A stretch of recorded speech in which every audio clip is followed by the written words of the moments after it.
Na dahil yung dalawang China Coast Guard vessels bumubuntot sa atin ito civilian mission dyan sa West Philippine Sea.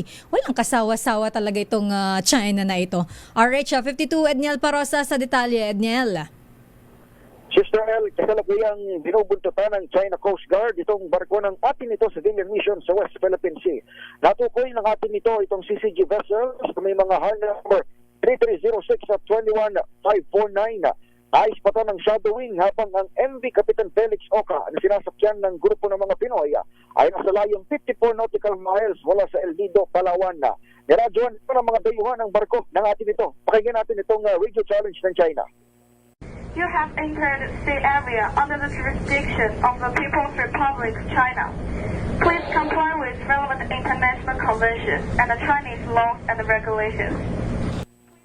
Pero sinagot naman ito ng sarili ring radio challenge ng mga Pilipino. Kagabi, naganap ang una sa dalawang concert ng ikatlong atin itong mission. Tampok sina Ivy Dancel, Noel Cabangon at iba pang local at foreign acts sa may El Nido. Naglalayag ngayon itong higit 100 kataong sakay ng Felix Oca patungo naman sa bisinidad ng Pag-asa Island para sa isa pang concert sa West Philippine Sea. Ito si Edniel Parosa.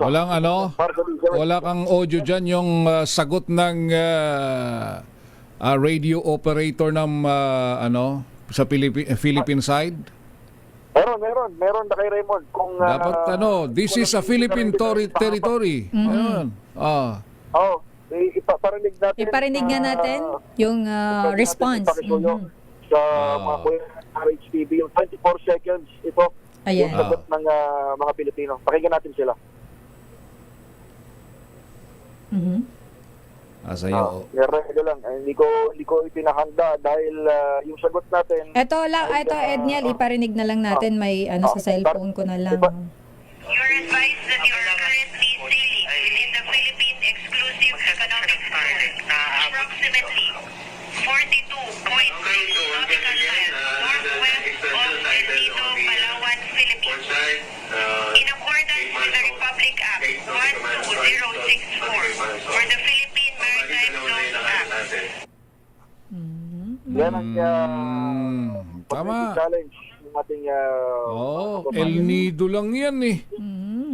Di ba? El Nido lang yan eh. Tapos Tama, El Nido lang yan. El Nido pa lang yan Nagcha-challenge na yung lintik na At walang ang Chinese kapal-kapal. na to. Lahat talaga gusto kunin eh.